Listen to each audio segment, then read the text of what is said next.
आकाश वाणी के पास आया और वाणी को कसके गले लगा लिया।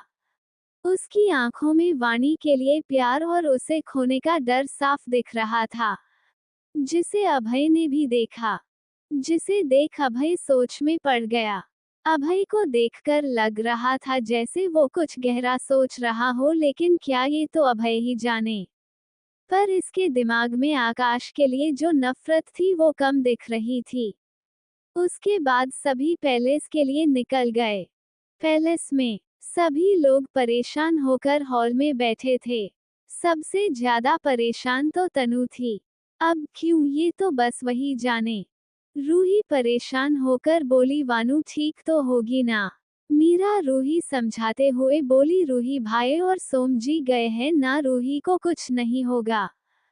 तभी बाहर गाड़ियां रुकने की आवाज आई, जिसे सुन वहां सभी की सांसें थम गई। सभी की नजर इस वक्त दरवाजे की तरफ थी। तभी वहां से वाणी आकाश अवि के साथ अंदर आए। उनके पीछे अभय, रोनी, सोम आदि आ रहे थे। जैसे ही सबने वाणी और अवि को सही सलामत देखा तो उनकी जान में जान आई। रूही भागकर जाके वाणी के गले ही लग गई। रूही को उतना इमोशनल देख वाणी बोली, अरे मेरी माँ छोड़ दे मुझे वरना हमारे बीच बेचारा अवि दब जाएगा। तभी रूही को एहसास हुआ कि वाणी को गोद में अवि था। वो जल्दी से वाणी से दूर हुई और अवि को अपनी गोद में लेकर उसे प्यार करने लगी। रूही और अवि को इस वक्त कोई भी देखता तो यही सोचता कि वो रूही का ही बच्चा है। वहीं ये देखकर आदि को फिर से जेलसी होने लगी। आखिर एक छोटा सा बच्चा उससे उसका प्यार कैसे छीन सकता था। रूही को आदि से ज्यादा अवि की फिक्र थी। आखिर हो भी क्यों ना वो उसकी मासी जो ठहरी। रूही को देख मीरा उसके पास आकर बोली, रूही हमें भी तो हमारे प्रिंस चार्मिंग को प्यार करने का मौका दो। इतना कहकर वो अवि की अपनी गोद में लेकर उसे खिलाने लगी, जिसे देख अवि हंस रहा था। अब जलने की बारी हमारे सोम की थी। उसका तो मुंह बन चुका था। सोम खुद से बड़बड़ा कर बोला, हम भी लड़कर आए हैं, लेकिन हमसे तो कोई हमारा हाल चाल नहीं पूछ रहा। सबको तो बस ये 1.5 फुटिया ही दिखता है। आदि जो कि सोम को बातें सुन रहा था, 1.5 फुटिया सुन उसकी आंखें हैरानी से बड़ी हो गई। आदि सोम को देखते हुए बोला, भाई तू ये कैसी भाषा बोल रहा है? और ये 1.5 फुटिया ये कौन है? जिस पर सोम ने सड़ा सा मुंह बनाकर बोला, वही जो इस वक्त तेरी और मेरी बीवी का चहेता बना हुआ है। कहकर सोम ने मीरा की तरफ इशारा कर दिया, जो इस वक्त अवि को खिला रही थी। आदि में जब सोम की नजरों का पीछा किया तो उसकी आंखें हैरानी से बड़ी हो गई। आदि सोम के कान पास जाकर बोला, भाई अगर इनमें से किसी ने भी तुम्हारी बात सुन ली ना तो तुम्हारी खैर नहीं। तभी पीछे से आवाज आई, लेकिन मैंने आपकी बातें सुन ली। आदि और सोम ने पीछे पलटकर देखा तो उनके पीछे रोनित खड़ा दोनों को ही घूर रहा था। जैसे उसका बस चलता तो दोनों को रस्सी से लटका देता उल्टा। रोनित ने दोनों को बारी बारी से घूर कर देखा, फिर बोला, आप दोनों की हिम्मत कैसे हुई मेरे प्यारे भांजे को 1.5 फुटिया कहने की? जिस पर सोम रौब से बोला, हाँ बोला हमने उसे, तो क्या कर लोगे तुम? हाँ कहकर रोनित को चैलेंजिंग लुक देकर देखने लगा। रोनित ने सोम को देखा, फिर एक नजर सामने मीरा और वाणी को, जिसे देखते ही उसके चेहरे पर शैतानी मुस्कान आ गई। रोनित को बेवजह मुस्कुराते देख सोम और आदि दोनों सोच में पड़ गए। तभी रोनित सोम को देखकर मुस्कुराते हुए कहता है, मैं क्या कर लूंगा? मैं आपने जो कहा अभी जाकर मीरा और बॉस को बता दूंगा। कहने के फौरन बाद रोनित वाणी और मीरा की तरफ भागा, जिसे देखते ही सोम और आदि हरकत में आए और दोनों ही रोनित को पकड़ने के लिए उसके पीछे भागे। आदि रोनित के पीछे भागते हुए सोम से बोला, अरे जल्दी से इस साले के बच्चे को पकड़ो, अगर फिर से इसने हमारी बीवियों के कान भर दिए तो इस बार हमें कमरे से नहीं पैलेस से बाहर निकाल कर फेंकेंगे। दोनों रौनक के पीछे भाग रहे थे। इन तीनों को ऐसे भागा दौड़ी करते देख सब सोच में पड़ गए। सब उन तीनों को ही देख रहे थे, जिसे देखते हुए रूही बोली, ये इन्हें क्या हुआ? वाणी बोली, मुझे क्या पता। और सोफे में बैठकर आपके मुंह बोले भाई और अपने देवरों की हरकतों को देखने लगी। सोम भागते हुए चिल्ला रहा था, रुक जा साले के बच्चे, वरना मैं तेरी टांगे तोड़ दूंगा। रौनक जो उनके आगे आगे भाग रहा था वो भागते हुए बोला, अब क्या हुआ? अभी तो बड़ा ढींगे मार रहे थे।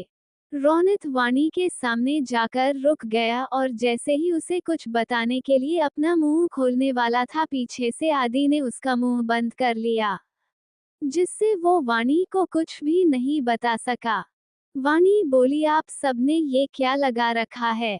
रौनक जो बोलने की कोशिश कर रहा था, लेकिन आदि ने उसके मुंह से अपना हाथ नहीं हटाया और जल्दी से सबके सामने सफाई देते हुए बोला, वो कुछ नहीं भाभी, ऐसे ही हमारी कुछ पर्सनल बातें हैं।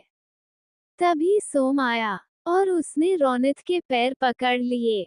उसके बाद दोनों रौनक को अपनी कंधे पर उठाकर वहां से लेकर चले गए, जैसे वो कोई आलू की बोरी हो। बाकी सब तो उन्हें अपनी आंखें फाड़कर देख रहे थे, सिवाय आकाश के। वो समझ चुका था कि जरूर रौनक ने उनकी कोई बात सुन ली होगी जिसे वो अपनी बहनों से चुगलने आया होगा। वाणी बोली, ये सब क्या है? आकाश बोला, वो जीजा साले के बीच की बात है। जिसे सुनकर वाणी का मुंह बन गया, जिससे वो और भी क्यूट लगाने लगी। अभय भी सब कुछ देख रहा था। उसे यहाँ सभी लोग अच्छे लगे। यहाँ सभी वाणी, साक्षी और रूही का अच्छे से ख्याल रखते थे। और तो और रौनक जो कि बहुत कम ही किसी से बात करता था, यहाँ आकर वो खुलकर हंसना और बोलना सीख गया। और शैतान भी हो गया था, जो हमेशा अपने जीजाओं को परेशान करने का प्लान बनाता रहता था। अभय को ये सब अंदर ही अंदर अच्छा लग रहा था, क्योंकि यहाँ सभी उसकी केयर करते थे। लेकिन सिर्फ लड़कों को छोड़कर वो अभी भी अभय से जलते थे, क्योंकि उनकी बीवियां इसे ज्यादा इम्पोर्टेंस देती थी। यहाँ तो बेस्ट फ्रेंड वीएस हस्बैंड का मैच चला रहा था, जिसमें ज्यादातर बेस्ट फ्रेंड हाई जीतता। अभय के चेहरे पर मुस्कान देख नित्या हैरान थी, क्योंकि जब जब उसने अभय को देखा था तब तब वो या तो गुस्से में रहता था या फिर एक्सप्रेशनलेस। आज खुलकर अभय मुस्कुरा रहा था, जिससे नित्या भी खुश थी। नित्या भगवान से प्रार्थना करके अपने मन में बोली, है भगवान की प्लीज हमारे अभय जी को ऐसे ही खुश रखना। सभी अपनी पानी बातों में लगे थे, किसी का भी ध्यान वहां तनु पर नहीं गया, जिससे मौका मिलते ही तनु अपने कमरे में भाग गई। वाणी अपनी नजरें चारों तरफ घुमाकर मीरा से बोली, मीरा प्रिंसेस कहाँ है? मीरा बोली, वो कमरे में सो रही है। मैंने नैनी को उसके पास रहने को कहा है। जिससे वाणी रिलैक्स हुई। मीरा अपनी गोद में लेटे अवि को देखते हुए बोली, ये लो हमारे प्रिंस चार्मिंग भी सो गए। मैं इसे कमरे में सुलाकर आती हूँ। कहकर मीरा खड़ी होने लगी। तो आकाश बोला, तुम रहने दो, मैं अवि को सुला दूंगा, वैसे भी मैं कमरे में ही जा रहा हूँ। मीरा ने अवि को आकाश को दे दिया, जिसके बाद आकाश वहां से चला गया। अभय वाणी से बोला, तारा मुझे तुमसे कुछ बात करनी है। वाणी कुछ सोचकर बोली, हाँ कहो ना। अभय सबकी तरफ एक नजर देखकर बोला, अकेले में। जिसे सुनते ही नित्या ने अभय और वाणी को देखा, लेकिन कुछ बोली नहीं।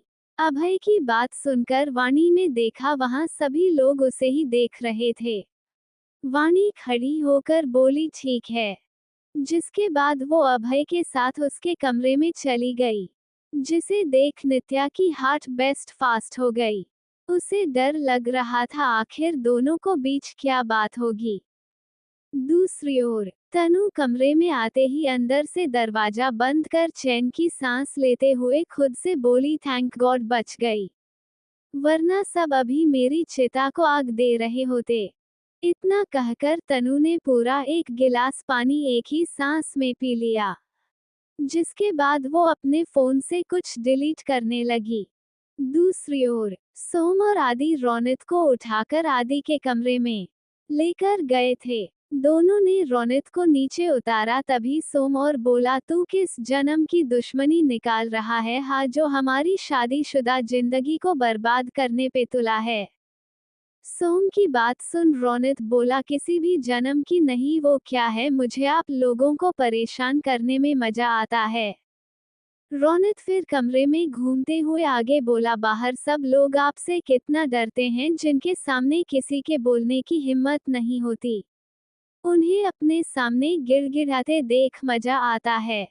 दरअसल रोनित भी उनको बहुत पसंद करता है। वो जानता है कि इसके सारे जीजू उसकी बहनों से बहुत प्यार करते हैं, कि उनके लिए अपनी जान दे सकते हैं तो किसी की जान ले भी सकते हैं। लेकिन फिर भी इस उन्हें परेशान करने में मजा आता है। वो जानबूझकर उनके साथ मस्ती करता है और उन्हें परेशान करता है। इन सब में तो फिर अमन, सोम और आदि भी पीछे नहीं है। उन्हें जब भी रोनित को परेशान करने का मौका मिलता है, वो भी इसका खूब मजा उठाते हैं। कोष्टक: अगर कोई बाहर वाला इनका फैमिली ड्रामा देख ले तो शायद बेहोश ही हो जाए, क्योंकि ये लोग जैसा बाहर की दुनिया को दिखाते हैं, घर के अंदर उसके अपोजिट है। आदि, जो अब रोनित की बातों से परेशान हो चुका था, वो रोनित से बोला, अच्छा तो तुम इस बात को भूलने का की लोगे। जिसे सुनते ही रोनित की आंखों में चमक आ गई, जिसे देख सोम अपने मन में बोला, मुझे इसके इरादे कुछ ठीक नहीं लग रहे, कहीं ये कुछ उल्टा सीधा ना मांग ले। आगे की कहानी में क्या होगा? आखिर अभय को वाणी से की बात करनी थी, वो भी अकेले में। तनु इतना घबरा क्या रही थी, और उसने अपने फोन से क्या डिलीट किया, और रोनित आदि से क्या मांगेगा? Audio by Sakil JX07। इन सब में तो फिर अमन, सोम और आदि भी पीछे नहीं है। उन्हें जब भी रोनित को परेशान करने का मौका मिलता है, वो भी इसका खूब मजा उठाते हैं। कोष्टक: अगर कोई बाहर वाला इनका फैमिली ड्रामा देख ले तो शायद बेहोश ही हो जाए, क्योंकि ये लोग जैसा बाहर की दुनिया को दिखाते हैं, घर के अंदर उसके अपोजिट है। आदि, जो अब रोनित की बातों से परेशान हो चुका था, वो रोनित से बोला, अच्छा तो तुम इस बात को भूलने का की लोगे। जिसे सुनते ही रोनित की आंखों में चमक आ गई, जिसे देख सोम अपने मन में बोला, मुझे इसके इरादे कुछ ठीक नहीं लग रहे, कहीं ये कुछ उल्टा सीधा ना मांग ले। रोनित को सोच में डूबा देखकर सोम बोला, कहीं ये मुझसे मेरी प्रॉपर्टी तो नहीं मांगेगा। अगर इसने ऐसा किया तो मैं इसकी टांगे तोड़ दूंगा। हालांकि सोम अपने मन में कह रहा था। तभी रोनित बोली, उमम, मैंने सोच लिया। जिस पर आदि और सोम एक साथ बोले, क्या? रोनित अपने चेहरे पर बड़ी सी मुस्कान लिए बोला, सोम जीजू, मुझे आपकी रेड फरारी चाहिए। और आदि जीजू, मुझे आपसे आपके पेंट हाउस में रहने की परमिशन, जहां मैं अपनी टिया के साथ घूमने जाऊंगा। आदि का पेंट हाउस फ्रांस में था, जिसे उसने खास अपने लिए बनवाया था। वो जब भी फ्रांस जाता था, वहीं रुकता था। कोष्टक: रोनित की डिमांड सुनकर दोनों एक साथ चिल्लाकर बोले, व्हाट? सोम रोनित पर गुस्सा करते हुए बोला, भूल जाओ, मैं अपनी जान तुम्हें कभी नहीं दूंगा। रेड फरारी सोम की फेवरेट कार थी, जिसके दुनिया में सिर्फ 3 ही मॉडल है। कोष्टक: सोम की बात पर रोनित बोला, ठीक है, फिर मैं भी अपनी बहनों से सब बता दूंगा। सोम बोला, तुम कुछ ज्यादा ही हवा में नहीं उड़ रहे। साले हो साले बनकर रहो, वरना किसी दिन उठने लायक नहीं छोड़ूंगा। तब की तब देखी जाएगी। फिलहाल तो ये बताए, आप मुझे अपनी कार देंगे या नहीं? जिस पर सोम फौरन से बोला, बिल्कुल भी नहीं। तुम चाहो तो उसके बदले कोई दूसरी कार ले सकते हो। रोनित बोला, नहीं, मुझे तो वही चाहिए। अगर मंजूर ही तो ठीक, वरना मैं जा रहा हूँ। इतना कहते ही रौनक वहां से जाने का नाटक करने लगा। तो सोम ने उसे रोक लिया और गुस्से में अपने दांत पीसते हुए बोला, ठीक है, लेकिन खबरदार, जो अगर तुमने मेरी कार को एक खरोंच भी लगाई तो उसका बदला मैं तुम्हारी बॉडी से लूंगा। हाँ हाँ ठीक है, अब चलिए जल्दी से मुझे उसकी की दीजिए। जिस पर सोम ने बेमन से कहा कि रौनक को दे दी। जिसे लेते हुए रौनक बोला, है आखिर तुम मुझे मिल ही गई। कितना तरसा हूँ मैं तुम्हें चलाने के लिए, लेकिन ये अकड़ू जीजू तो मुझे तुम्हें हाथ भी माही लगाने देने थे। लेकिन अब मैं तुम्हें कभी अकेला नहीं छोड़ूंगा। मैं तुम्हारे साथ लॉन्ग ड्राइव पर जाऊंगा। हम रेस में भी हिस्सा लेंगे। कहते हुए काकी की को चूम रहा था। रौनक ऐसे रिएक्ट कर रहा था जैसे उसे उसकी बरसों पुरानी बिछड़ी गर्लफ्रेंड मिल गई हो। उसके बाद वो आदि से बोला, है तो जीजू अब आप बताओ। आदि बोला, मैंने वो पेंट हाउस अपने लिए बनवाया है, समझे?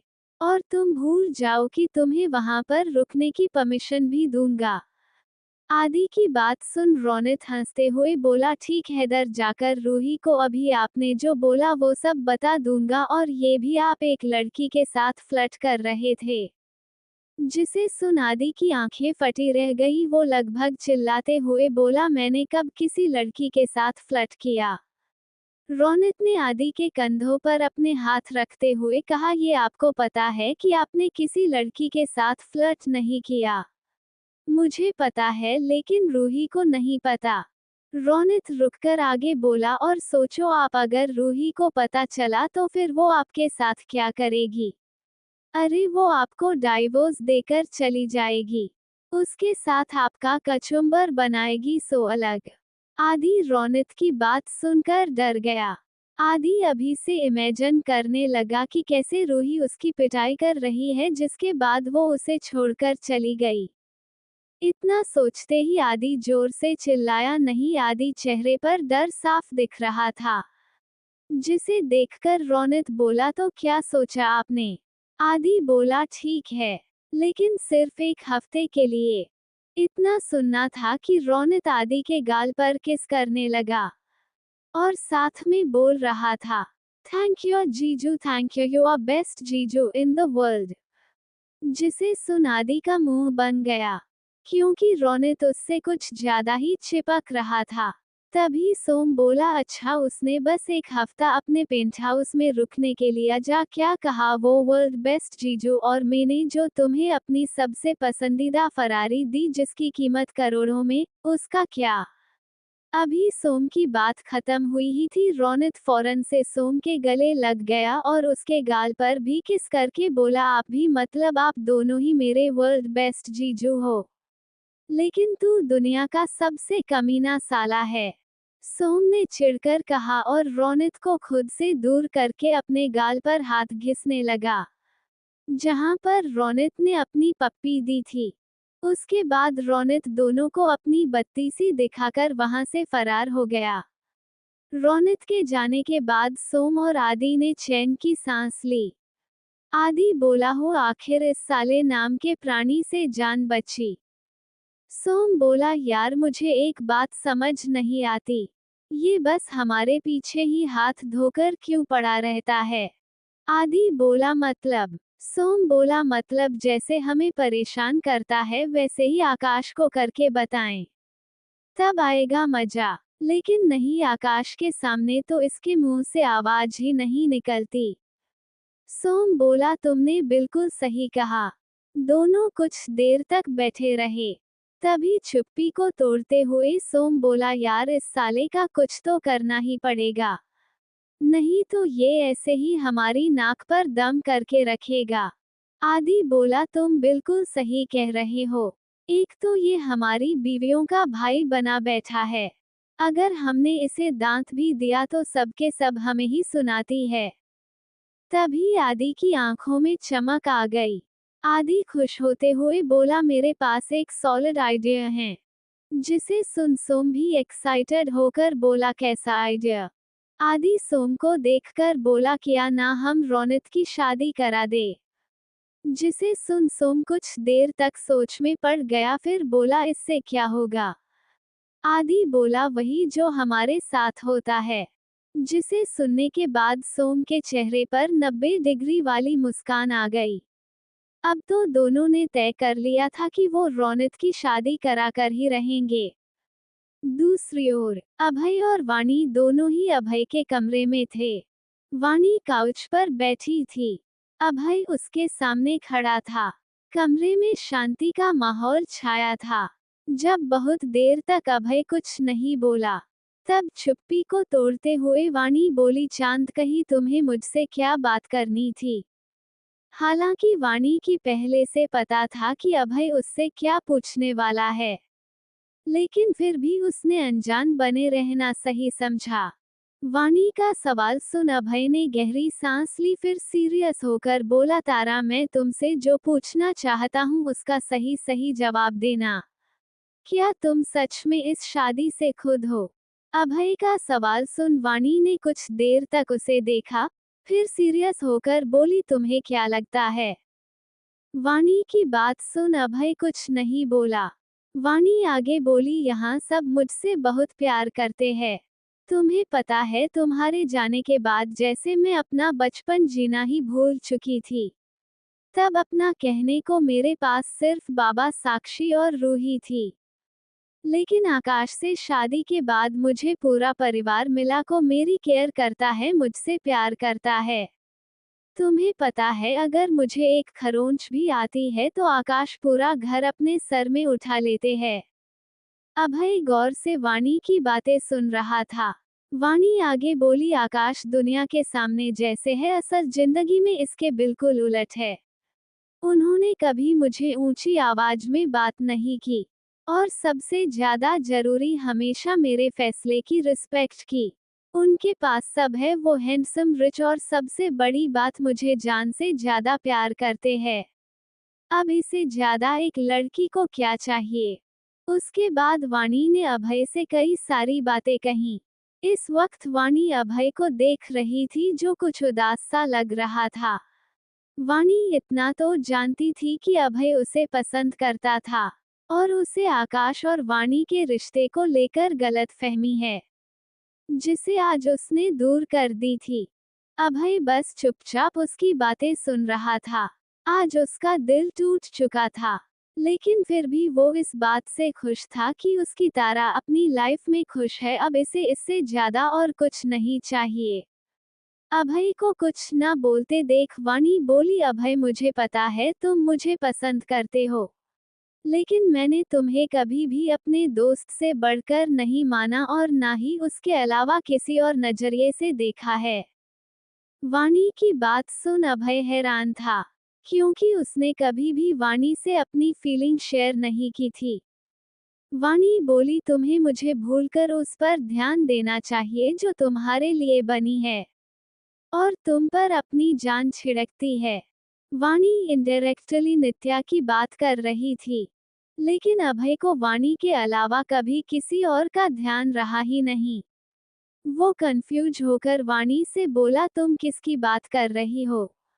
वाणी बोली, तुम उसे अच्छे से जानते हो, और मैं चाहती हूँ तुम उसे एक मौका दो। वाणी अभय की इशारे में समझाने की कोशिश कर रही थी, लेकिन अभय की समझ नहीं आ रहा था, जिसके बाद वाणी उठकर जाने लगी। वो कमरे से बाहर जाती कि तभी पीछे से अभय की आवाज आई, जिसके उदासी साफ झलक रही थी, मैं बस तुम्हें हमेशा खुश देखना चाहता हूँ, और अगर तुम्हारी खुशी उसमें है तो मैं तुम्हारे बीच नहीं आऊंगा। वाणी का चेहरा अभी भी दरवाजे की तरफ था। अभय आगे बोला, मैं कल यहाँ से जा रहा हूँ। जिस पर भी वाणी ने कुछ नहीं कहा और कमरे से बाहर चली गई।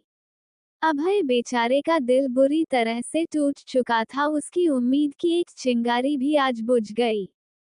अभय काउच से नीचे बैठ गया, उसकी आंखों से आंसू बहने लगे, जिन्हें वो चाहकर भी नहीं रोक पा रहा था। वहीं बाहर से दरवाजे के पीछे से कोई छिपकर अभय को देख रहा था। जब उसने अभय को ऐसे रोते देखा तो उससे बर्दाश्त नहीं हुआ और उसकी आंखों से भी आंसू बहने लगे। शख्स ने खुद से कहा, आखिर एक तरफा प्यार हमें हमें इतनी तकलीफ क्यों देता है? आगे की कहानी में क्या होगा? सोम और आदि रौनक को सबक कैसे सिखाएंगे? क्या अभय की सारी गलत फहमी दूर ही गई या वो सोच रहा है कुछ और? क्या सच में अभय वाणी और सबको छोड़कर चला जाएगा? क्या अभय वाणी का इशारा समझ गया? Audio by Sakil JX07। Abhay couch से नीचे बैठ गया, उसकी आंखों से आंसू बहने लगे, जिन्हें वो चाहकर भी नहीं रोक पा रहा था। वहीं बाहर से दरवाजे के पीछे से कोई छिपकर अभय को देख रहा था। जब उसने अभय को ऐसे रोते देखा तो उससे बर्दाश्त नहीं हुआ और उसकी आंखों से भी आंसू बहने लगे। शख्स ने खुद से कहा, आखिर एक तरफा प्यार हमें हमें इतनी तकलीफ क्यों देता है? ये कोई और नहीं, नित्या थी। उसने वाणी और अभय की बातें तो नहीं सुनी थी, लेकिन अभय की ऐसी हालत देखकर वो इतना तो समझ चुकी थी कि अभय का दिल टूटा है। नित्या खड़े होकर अभय की देख रही थी। उसने गहरी सांस ली और धीमे कदमों से अभय के कमरे में चली गई। अभय ने जब किसी के कदमों की आहट सुनी तो उसने अपना सर उठाकर देखा। सामने नित्या खड़ी थी। वो उसके बिल्कुल करीब थी। अभय की आंखों से अभी भी आंसू निकल रहे थे। इससे पहले नित्या कुछ बोलती अभय घुटने के बल बैठा और वैसे ही नित्या से लिपट गया। जब अभय ने अचानक से नित्या को गले लगाया तो उसकी तो सांसें ही रुक गई। लेकिन तभी उसे अपने पेट में गीला महसूस हुआ। अभय के आंसू से नित्या का शूट गीला हो चुका था, जिसे नित्या ने भी महसूस किया। उसे अभय के लिए बहुत बुरा लग रहा था। नित्या अभय से कुछ नहीं बोली और चुपचाप अपने हाथ अभय के सर पर रख उसे सहलाने लगी। नित्या के ऐसे करने से अभय कुछ ही देर में शांत हो गया। उसके बाद नित्या काउच पर बैठ गई। अभय नीचे फर्श पर बैठ गया और नित्या की गोद में अपना सर रख लिया। अभय आज किसी छोटे बच्चे जैसी हरकतें कर रहा था, जो अपनी फेवरेट चीज न मिलने कर वो नाराज था, और नित्या किसी माँ की तरह उसे संभाल रही थी। अभय ने नित्या की कमर पर अपने हाथ लपेटे और रुबासी आवाज में बोला, उसने मुझे रिजेक्ट कर दिया। मैं हार गया, मैं हार गया। मेरा इतने सालों का प्यार हार गया। अभय के दिल का दर्द नित्या बखूबी समझ सकती थी। आखिर वो भी तो बचपन से ही अभय को प्यार करती थी। लेकिन अभय ने कभी उसकी तरफ ध्यान ही नहीं दिया।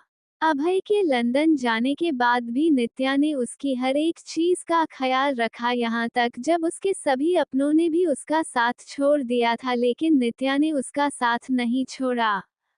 नित्या उसे सच्चे दिल से प्यार करती थी, लेकिन उसने कभी अभय को इस बारे में नहीं बताया, क्योंकि उसे पता था कि अभय उसे नहीं, वाणी को पसंद करता था। पर आज अभय का दिल टूट चुका था, जिसके साथ वो भी टूट गया। पूरी दुनिया के सामने अभय एक इमोशनलेस इंसान था, जिसे किसी के सुख दुख से कुछ लेना देना नहीं, जो बस अपने मन की करता था। लेकिन आज का अभय वो नहीं था जो दुनिया के सामने था। अभय खुद को लाचार समझ रहा था। अभय देवदास बना नित्या से अपने दिल की बात कह रहा था, इस बात से अनजान कि उसकी बातें नित्या को कितना हर्ट कर रही थी। लेकिन नित्या फिर भी शांत रही।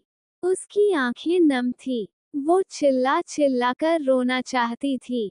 वो अभय को गले लगाकर बतानी चाहती थी को वो उससे कितना प्यार करती है, लेकिन उसने खुद को ऐसा करने से रोक लिया। शायद इस डर से कि कहीं इसके बाद अभय उससे अपनी दोस्ती भी ना खत्म कर ले।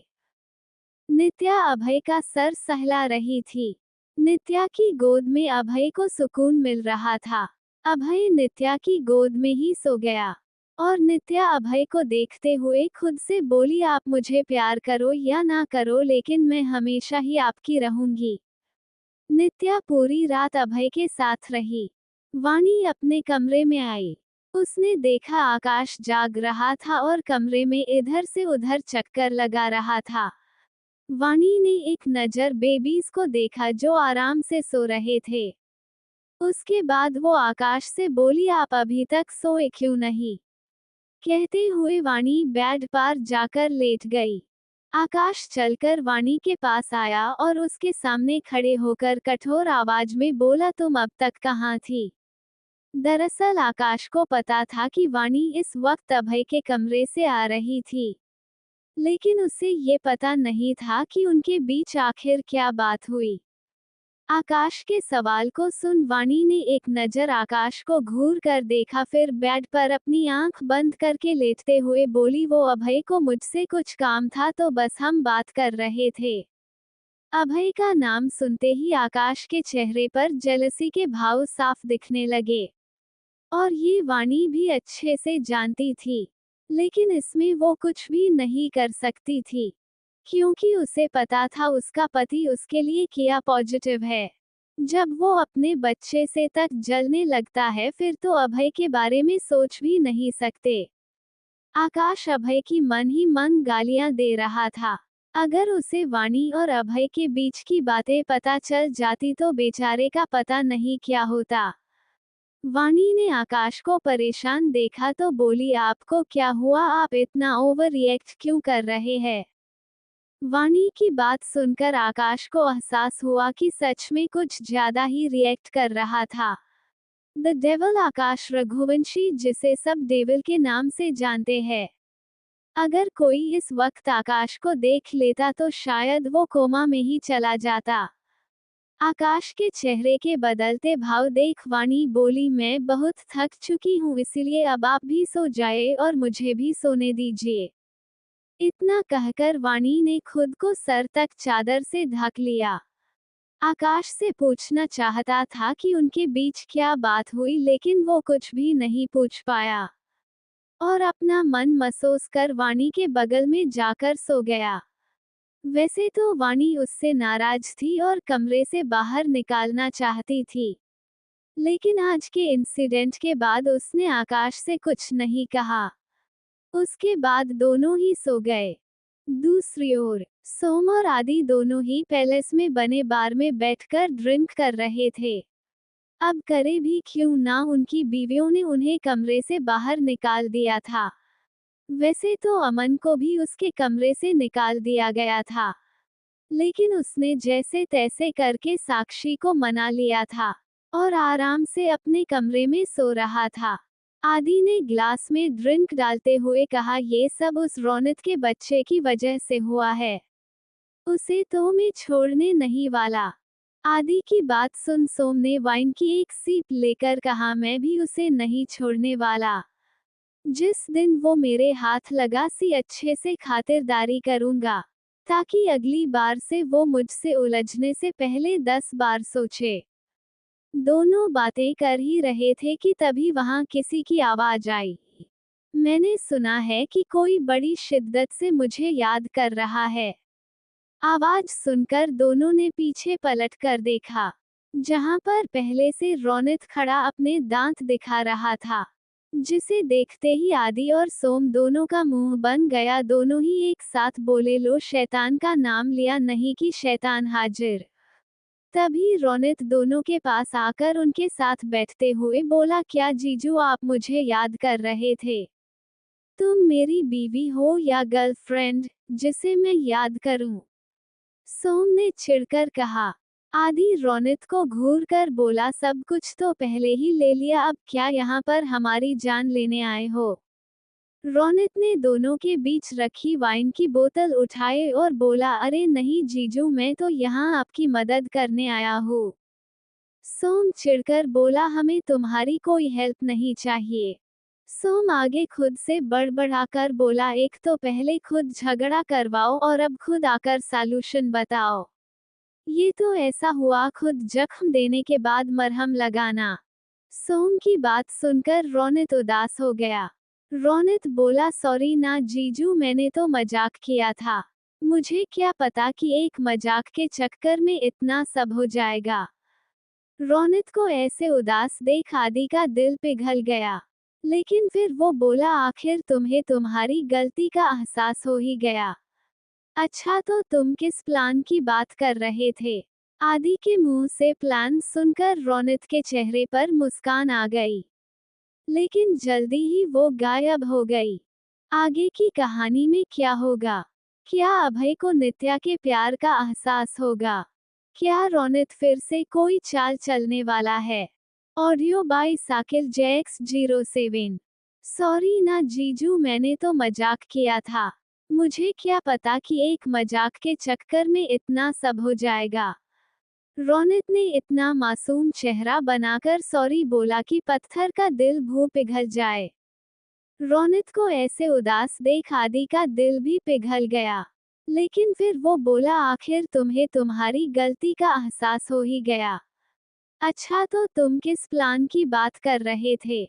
आदि के मुंह से प्लान सुनकर रोनित के चेहरे पर मुस्कान आ गई, लेकिन जल्दी ही वो गायब हो गई। सोम अभी भी अपनी पैनी नजरों से रोनित को देख रहा था। उसे रोनित पर रत्ती भर भी भरोसा नहीं था, जिसे देख रोनित ने सोम की तरफ इशारा किया और कहा, अगर ये मुझे ऐसे ही देखते रहेंगे तो मैं बोलूंगा कैसे? जिससे चिढ़कर सोम बोला, क्यों, क्या मैंने तुम्हारा मुंह पकड़ा है? आदि दोनों को डांट कर चुप कराता है। उसके बाद वो रोनित से बोला, हाँ चलो अब तुम अपना प्लान बताओ। रोनित मुस्कुराया, जिसके बाद उसने आदि और सोम से कुछ ऐसा कहा जिसे सुनते ही दोनों की आंखें फटी रह गई। आदि लगभग चिल्लाकर बोला, तुम पागल हो गए हो क्या? कितना घटिया आइडिया ये है। अगर मैंने ऐसा किया तो पक्का वो मुझे छोड़कर चली जाएगी। सोम आदि से बोला, मैंने पहले ही तुझे कहा था कि इसकी बातों में मत आ, लेकिन तुझे तो अपने मन की करनी है ना। तभी रोनित दोनों को समझाते हुए बोला, अरे यार जीजू, मैं आपको गलत सलाह थोड़ी ना दूंगा। आखिर कौन भाई चाहेगा कि उसकी बहन का घर टूटे? बात तो इसने पते की कही, लेकिन फिर भी मुझे तुझ पर भरोसा नहीं। आदि बोला। रोनित खड़ा हुआ और बोला, अब ये आप दोनों के ऊपर है, मेरी बात मानो या नहीं, मेरा काम था आपको बताना जो मैंने कर दिया। ओके टाटा, गुड नाइट, सत श्री अकाल। कहने के बाद रोनित ने एक वाइन की बोतल उठाए और बार से चला गया। रोनित के जाने के बाद आदि कुछ सोचते हुए सोम से बोला, यार जो रोनित ने कहा उसे ट्राई करना चाहिए। जिस पर सोम फौरन से मना करते हुए बोला, बिल्कुल भी नहीं। मुझे इस दोगले इंसान पर बिल्कुल भी भरोसा नहीं, पता नहीं वो कब अपनी पार्टी बदल ले। सोम की बात पर आदि बोला, अरे हमें बस अपनी बीवियों को जलाने के लिए लड़कियों के साथ फ्लर्ट करना है, थोड़ी ना हमेशा के लिए उनके साथ रहना है। और देखना, मुझे भी लगता है जब वो हमें किसी और लड़की के साथ दिखेंगी तो फौरन से हमारे पास वापस आ जाएंगी। इतना बोलकर आदि ने गिलास से वाइन की शिप ली। उसके चेहरे पर इस वक्त अजीब से मुस्कान थी, जिसे देखते हुए सोम बोला, तुझे जो करना हो कर, लेकिन मैं ऐसा कुछ नहीं करने वाला। वहीं रोनित, जिसने बस वहां से जाने का नाटक किया था, वो बार के बाहर दरवाजे पास छिपकर खड़ा था और उनकी बातें सुन रहा था, जैसे वो कोई चोर हो। जब उसने आदि की कही बात सुनी तो उसके चेहरे पर जीत वाली मुस्कान आ गई। मुस्कान के साथ रोनित खुद से बोला, अब आएगा असली मजा, जब देखने मिलेगा रियल शो। और शरारती मुस्कान लिए वो वहां से चला गया। अग्नि सुबह वाणी के कमरे में। वाणी अवनी को अपनी गोद में लिए उसे शांत करने की कोशिश कर रही थी। वहीं आकाश अवि को शांत करने में लगा हुआ था। दोनों ही बच्चे सुबह के 5 बजे से उठते ही रोना शुरू कर देते हैं, जिस वजह से वाणी और आकाश दोनों ही अपनी अधूरी नींद नहीं बच्चों को संभालने में लगे थे। वाणी अवनी को लेकर कमरे में टहल टहल कर शांत कराने की कोशिश कर रही थी। वाणी अवनी से बोली, ओ मेला बेबी, क्या हुआ? जिस पर आकाश चिढ़कर बोला, अगर ये बोल सकते तो रोते क्यों? आकाश की बात सुन वाणी चिढ़ गई। आकाश बोला, आई कॉल द डॉक्टर। जिस पर वाणी परेशान होकर बोली, किस लिए? आकाश अवि को शांत कराते हुए कहता है, तुम्हें दिख नहीं रहा? दोनों बेबीज रो रहे हैं। वाणी ने अपने सर पर चपत लगाए और खुद से बड़बड़ाकर बोली, इन्हें देखकर कौन कहेगा कि ये रघुवंशी कॉर्पोरेशन के बॉस है, जबकि उनकी हरकत छोटे बच्चों से कम नहीं है। आकाश अपनी आंखें छोटी कर वाणी को घूरते हुए बोला, अब मैं क्या किया? वाणी आकाश के पास आए और बोली, बच्चे सुबह जल्दी उठते हैं और उन्हें अभी भूख लगी है, इसलिए ये रो रहे हैं। आकाश बोला, तो इन्हें फीड कराओ। वाणी बोली, पहले आप कमरे से जाओ। आकाश भौहें चढ़ाकर वाणी की देखते हुए बोला, लेकिन किस लिए? वाणी ने घूरकर आकाश को देखा, जिससे आकाश समझ गया कि उसके सामने उसे शर्म आ रही है। जिसे देख आकाश मुस्कुराया और बोला, तुम्हें मुझसे शर्माने की जरूरत नहीं है, मैं पहले ही सब कुछ देख चुका हूँ। और इसी के साथ उसने वाणी को आंख मार दी। वाणी तो बस अपना मुंह खोलकर आकाश की बेशर्मी भरी बातें सुन रही थी। वो बोली, आपको बिल्कुल भी शर्म नहीं आती है? अपनी ही बीवी से कैसा शर्माना?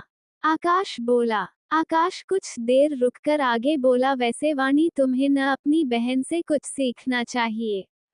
मेरा मतलब उसे देखो कितनी बोल्ड है। अभी रोनित के साथ रिलेशन में आए उसे ज्यादा टाइम भी नहीं हुआ और उसने रोनित के साथ जबरदस्ती करने की कोशिश की, जिसे सुनते ही वाणी हैरान रह गई। वो खुद से बोली, क्या तनु ने रोनित के साथ? वाणी अपने ख्यालों में खोई थी कि तभी आकाश ने आगे कहा, वो तो उसकी किस्मत अच्छी थी कि वो बच गया, वरना तनु और रोनित की शादी होने से कोई नहीं रोक पाता, तुम भी नहीं। आकाश जानबूझकर वाणी को सारी बातें सुनाता है। वाणी कुछ बोलती तभी कमरे का डोरे नॉक हुआ और रूही मीरा और नित्या के साथ कमरे में आ गई। उनके साथ नैनी भी थी। आकाश और वाणी को देखते हुए रूही, नित्या और मीरा एक साथ बोली, गुड मॉर्निंग वानू एंड जीजू। आकाश ने भी बिना एक्सप्रेशन के सबको मॉर्निंग विश किया। सबके उनके कमरे में ऐसे ही आ जाने पर उसका मुंह बन चुका था। वो अभी और भी वाणी को परेशान करना चाहता था, लेकिन अब वो कुछ नहीं कर सकता था। तभी रूही आकाश के पास जाते हुए अवि को उसकी गोद से लेकर खुशी से चहकते हुए बोली, good morning my Prince charming. उसी के साथ बाकी सबने भी बेबीज को मॉर्निंग विश की। आकाश कमरे से बाहर जा चुका था। कमरे के बाहर पहुंचकर आकाश खुद से बोला, ओ फिन साले और साली के चक्कर में मैं किसी दिन पागल हो जाऊंगा। आकाश अपना सर झटककर नीचे चला गया। कुछ देर बाद वाणी के कमरे में वाणी ने बच्चों को फीड करा दिया था। बाद दोनों ही खेल रहे थे। बच्चों को खेलते देख नित्या हिचकिचाते हुए बोली, उमम वाणी, हमें तुमसे कुछ बात करनी थी।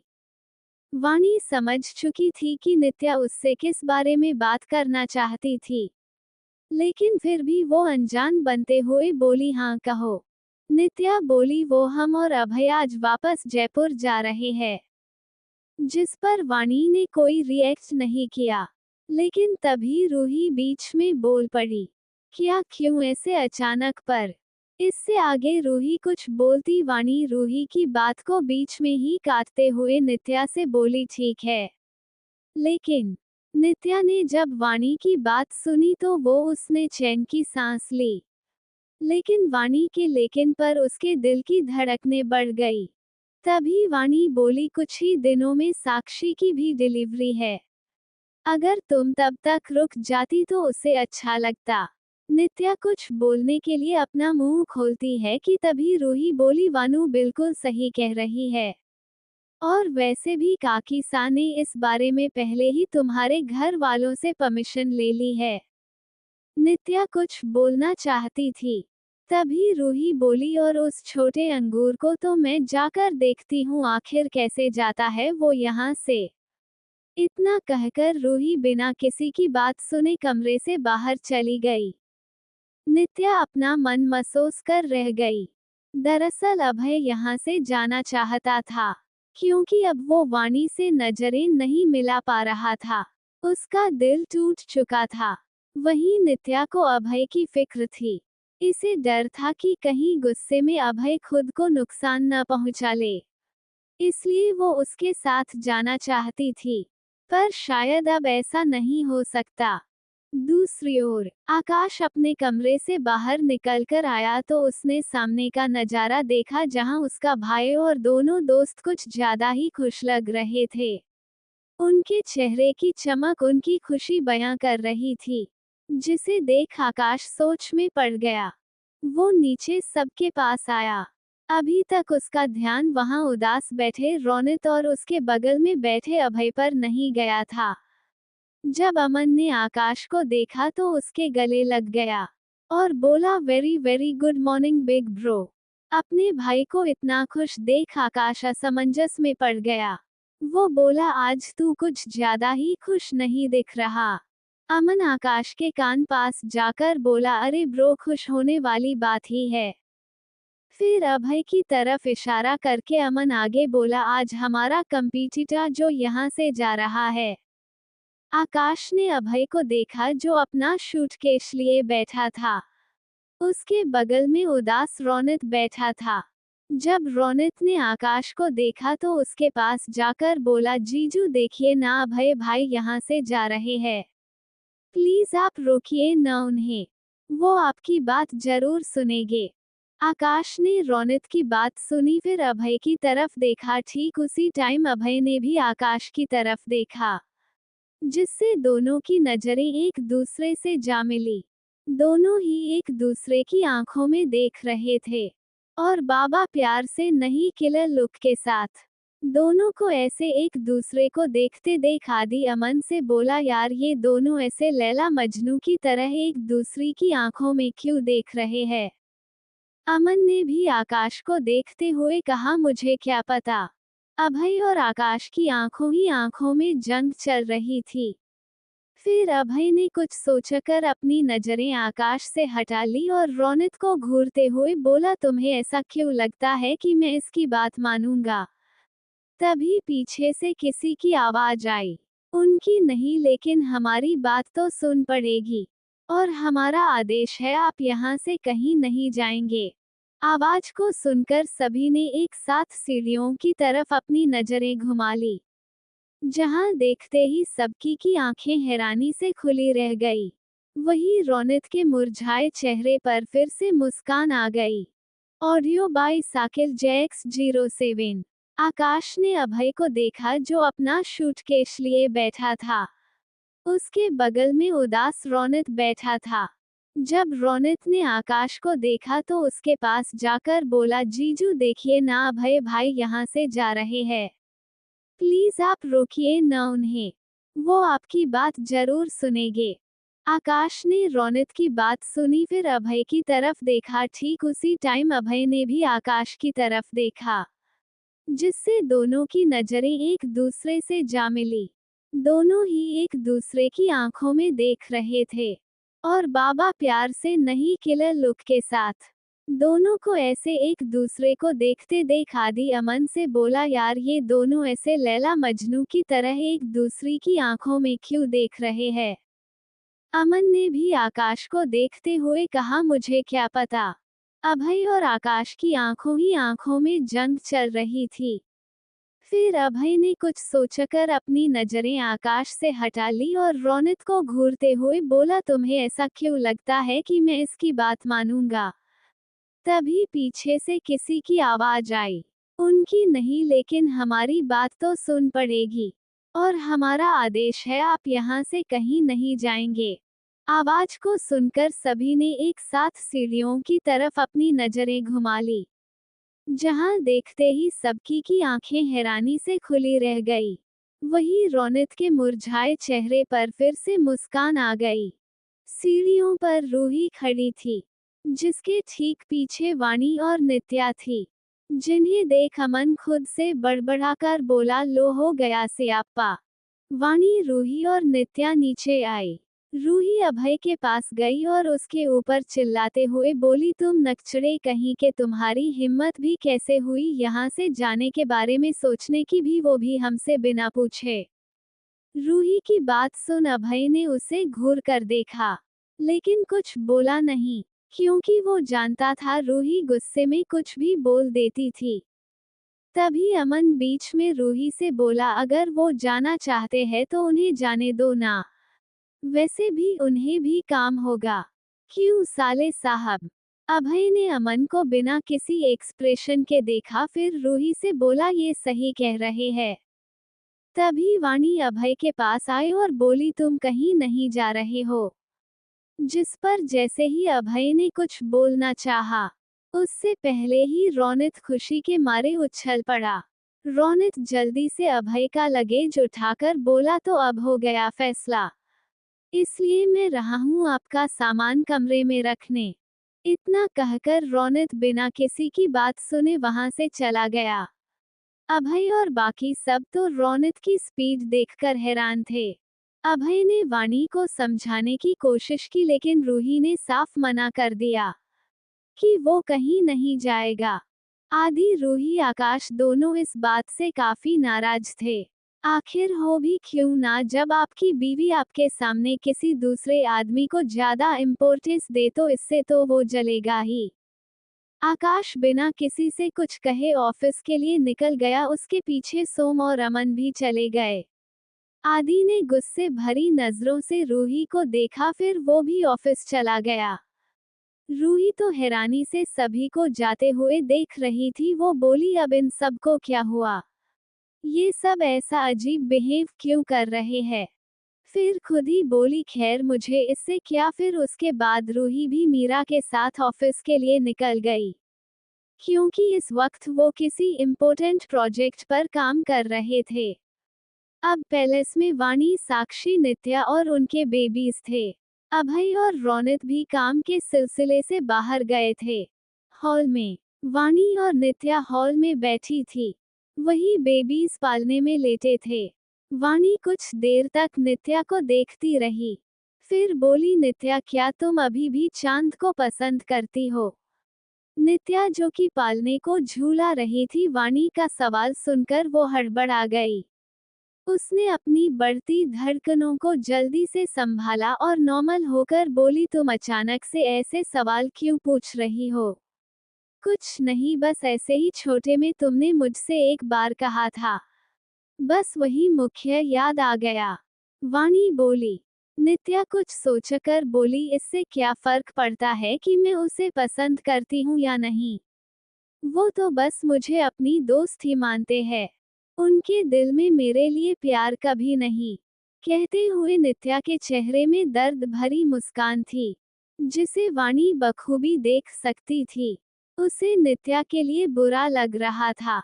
वाणी बोली, अगर तुम सच में उसे प्यार करती हो तो उसे बताती क्यों नहीं? नित्या बोली, बताने का क्या फायदा, और मैं इसके चक्कर में अपनी दोस्ती नहीं गंवाना चाहती। मेरा क्या है, मैं तो उन्हें देखकर ही अपनी जिंदगी काट लूंगी। नित्या को देखते हुए वाणी अपने मन में बोली, लेकिन मैं ऐसा नहीं होने दूंगी। तुम्हें तुम्हारा प्यार जरूर मिलेगा और मैं तुम्हें वो दिलाकर रहूंगी। इसके लिए भले ही मुझे कुछ भी क्यों ना करना पड़े। वाणी के चेहरे पर इस वक्त रहस्यमय मुस्कान थी। उसके दिमाग में कुछ खुराफात प्लान चल रहा था। दूसरी ओर ऑफिस में आज सारे ऑफिस स्टाफ के चेहरे पर 12 बजे हुए थे, क्योंकि इनका खड़ूस बॉस अपने पुराने अवतार में वापस आ चुका था। एक छोटी सी भी गलती होने पर वो लोगों को सीधे फायर कर रहा था, जिस कारण सभी लोगों के डर का माहौल छाया था।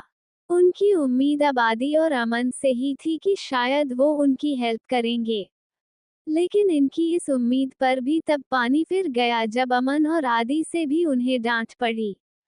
मैनेजिंग डिपार्टमेंट में कुछ एम्प्लॉय आपस में धीमे धीमे बातें कर रहे थे। पहला आदमी डरते हुए बोला, लगता है आज हमारे बॉस का महरी लेडी बॉस के साथ झगड़ा हुआ है, इसलिए वो इतना गुस्सा है। दूसरा आदमी बोला, अरे उनका तो समझ आता है, वो तो पहले भी ऐसे ही थे। लेकिन हमारे आदि सर और अमन सर को पता नहीं कौन सी पीपल पर लटकने वाली चुड़ैल चिपक गई है। वो दोनों भी जब से तब से सभी को वोट लगाने पर तुले हैं। तभी उनके साथ जो लड़की बैठी थी वो बोली, मुझे तो लगता है अमन सर और आदि सर आज झगड़ कर आए हैं। वो सभी बातें कर ही रहे थे कि तभी पीछे से किसी की गुस्से भरी आवाज आई, तुम्हें यहाँ काम करने के पैसे मिलते हैं या गॉसिप करने के? और अगर गॉसिप करने की इतना ही शौक है तो अपना रिजिग्नेशन लेटर दो और निकलो। आवाज को सुनकर सबके चेहरे पर 12 बज चुके थे, क्योंकि उनके पीछे सोम खड़ा था, जो उन्हें किलर लुक के साथ देख रहा था। सोम को देखकर सभी लोग डर गए और अपनी अपनी जगह पर बैठकर चुपचाप अपना काम करने लगे, क्योंकि उनमें से कोई भी अपनी नौकरी नहीं खोना चाहता था। सबको सुनाने के बाद सोम अपने केबिन में आ गया, जहां उसने मीरा को देखा जो चुपचाप अपनी डेस्क पर बैठकर काम कर रही थी। मीरा सोम से नाराज थी और उसे अभी भी मात नहीं कर रही थी। सोम ने मीरा की डेस्क अपने ही सेबन में रखवा ली थी। कोष्टक। सोम ने देखा मीरा उसे इग्नोर कर रही है, जिसे देखकर सोम को रौनक की बात याद आई, जिसे याद कर वो अपने मन में बोला, क्या उस गधे का प्लान वर्क करेगा?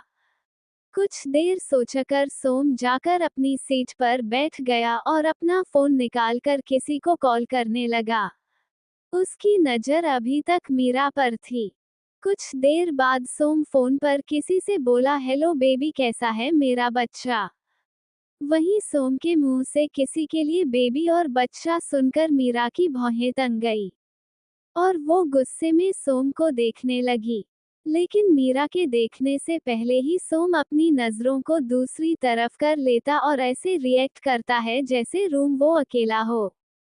सोम आगे बोला, बेबी, आपसे किसने कहा कि मैं आपसे प्यार नहीं करता? आपको पता है ना आप मेरे लिए कितनी इम्पोर्टेंट है। आपके ऊपर एक खरोंच भी बर्दाश्त नहीं कर सकता। मैं आपसे बहुत प्यार करता हूँ, दुनिया में सबसे ज्यादा। अब तो सोम की बातें सुनकर मीरा का खून खौलने लगा था। उसका मन सोम को पीटने का कर रहा था, लेकिन वो ऐसा नहीं कर सकती थी, और ना ही वो इस बारे में सोम से कोई सवाल कर सकती थी, क्योंकि वो सोम से नाराज थी। मीरा सोम को देखते हुए गुस्से में खुद से बड़बड़ा रही थी, कितने बेशर्म है ये, अपनी रूठी बीवी को मनाने के बजाय किसी और से फ्लर्ट कर रहे हैं, वो भी अपनी ही बीवी के सामने। और क्या कहते हैं, मुझसे ये सबसे ज्यादा मुझसे प्यार करते हैं। झूठे कहीं के, अगर ये मुझे धोखा दे रहे हैं तो इनका खून कर दूंगी। तभी इसके कानों में सोम की आवाज पड़ी, जो कह रहा था, बेबी तुम चिंता मत करो, मैं ऑफिस के बाद आज तुमसे मिलने जरूर आऊंगा। Okay baby, love you. इतना कहकर सोम ने चोर नजरों से मीरा को देखा, फिर कॉल कट कर दिया। वही लव यू सुनकर तो मीरा का चेहरा गुस्से से लाल हो चुका था। मीरा अपनी जगह से उठी और अपने सामने रखे फाइल के ढेर को उठाकर सोम के सामने जाकर खड़ी हो गई। इसकी आंखों में अभी भी गुस्सा दिख रहा था। इससे पहले सोम कुछ समझ पाता, मीरा ने झटके से सारी फाइल टेबल पर रख दी या कहो पटक दी, जिसकी आवाज से तो सोम भी कुछ पल के लिए डर गया। तभी मीरा अपने चेहरे पर कठोर भाव के साथ सोम से बोली, सर ये रही सारी फाइल्स जिन्हें मैंने देख लिया है, अब एक बार आप भी इसे चेक कर ले। मीरा ने हर एक शब्द लगभग चबा कर कहे थे, जिस पर सोम बोला, जब तुमने इन्हें चेक कर लिया है तो मुझे इसकी कोई जरूरत नहीं। मीरा सोम को घूर रही थी कि तभी सोम बोला, मुझे कॉफी चाहिए विद एक्स्ट्रा शुगर। जिस पर मीरा बोली, उसमें थोड़ा सा जहर भी मिला लाऊं, उसका टेस्ट और बढ़ जाएगा। मीरा के मुंह से जहर का सुनकर सोम सकपका गया, फिर जल्दी से बोला, नहीं नहीं, उसकी कोई जरूरत नहीं है, मुझे अब कॉफी चाहिए। इसके बाद मीरा सोम को एक बार घूरकर देखने के बाद चली गई।